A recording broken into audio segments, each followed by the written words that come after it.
For the past 7 years, Maureen Ramsey has had to buy food and clothes for her family out of a government handout. For the whole of that time, her husband, Steve, hasn't had a job. Each week, he collects what's known in Britain as Social Security. The government looks after him, his wife, and their children. But accepting welfare payments means accepting the rules of those who hand them out. My opinion, anyway, you feel as they own you. You know, there's no other way of putting it. Say I got a job tomorrow because I needed something. Well, I know that I've got to go down there and report it. Because I couldn't go into the job because you'd be looking over your shoulder thinking, oh, the Social Security's coming in. I'm going to be done for it. It's just hopeless. You can't fight against it. The jobs around now these days, you only come up with about £45 a week. And then you deduct your stamp out of that. You still finish up with about £39. So what good is it working? When you still get the same thing, you know what I mean? I can't see any sense of it. Of course, he's quite right that it may not pay him to get a job now.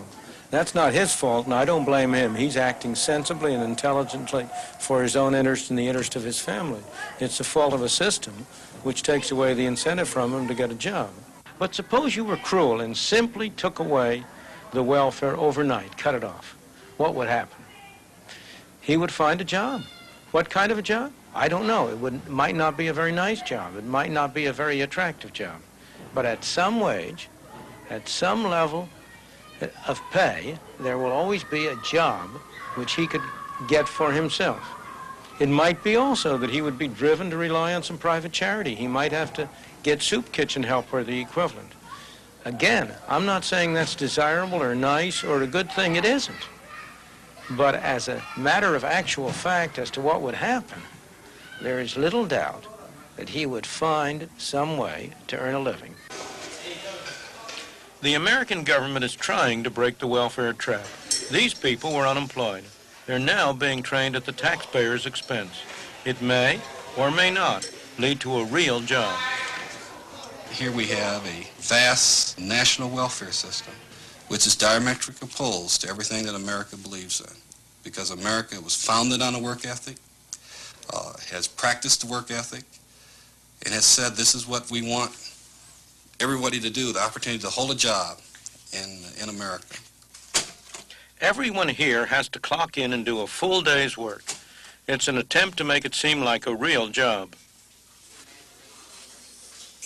We're saying a job is a part of the American way of life, and we're going to help you find a job so that you can get a piece of the pie, you can pay taxes, you can become a part of that American dream. But the dream isn't working. Schemes like this, run under the government's Comprehensive Education and Training Act, CETA, have a high dropout rate, and many trainees end up back where they began, on welfare. The men and women who administer CETA and similar programs, the officials of the Department of Health, Education, and Welfare, are dedicated people. Their motives are good. Their achievements are not. The results of these programs have been disappointing. Why? I believe that the basic reason is because it is very hard to achieve good objectives through bad means. And the means we have been using are bad in two very different respects. In the first place, all of these programs involve some people spending other people's money for objectives that are determined by still a third group of people. Nobody spends somebody else's money as carefully as he spends his own. Nobody has the same dedication to achieving somebody else's objectives that he displays when he pursues his own. Beyond this, the programs have an insidious effect on the moral fiber of both the people who administer the programs and the people who are supposedly benefiting from it. For the people who administer it, it instills in them a feeling of almost godlike power. For the people who are supposedly benefiting, it instills a feeling of childlike dependence. Their capacity for personal decision-making atrophies. The result is that the programs involve a misuse of money. They do not achieve the objectives which it was their intention to achieve.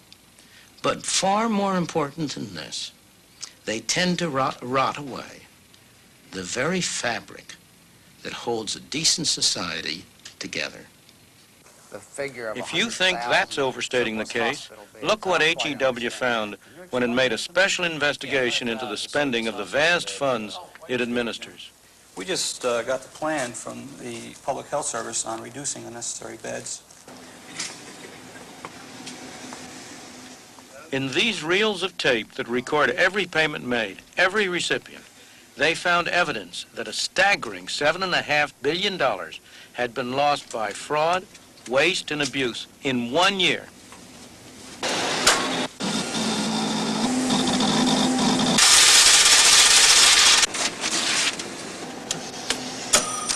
Doctors, building contractors, hospitals, schools, welfare recipients, everyone had been fraudulently dipping into the pot, and the investigation isn't over yet. The inevitable consequence of having a huge pot of taxpayers' money is that all of us want to get our hands in it. You can be sure that we'll all be able to find very good reasons why we should be the ones to spend somebody else's money. Somebody or other put up a good case for spending taxpayers' money to subsidize rents in New York City, including the rents of these apartments. The people who occupy these apartments pay something like $200 a month less than the market rent. And that subsidy comes out of the taxes of people, most of whom are much poorer than the people who live here. It's not unusual for this sort of thing to happen when government tries to do good with our money. Look at what happened in Chicago.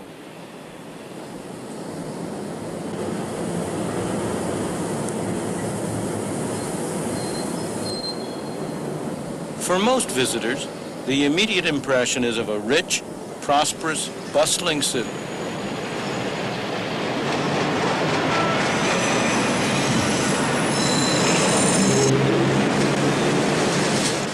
But like every large city in America, it has its problem areas, overcrowded slums breeding poverty and crime.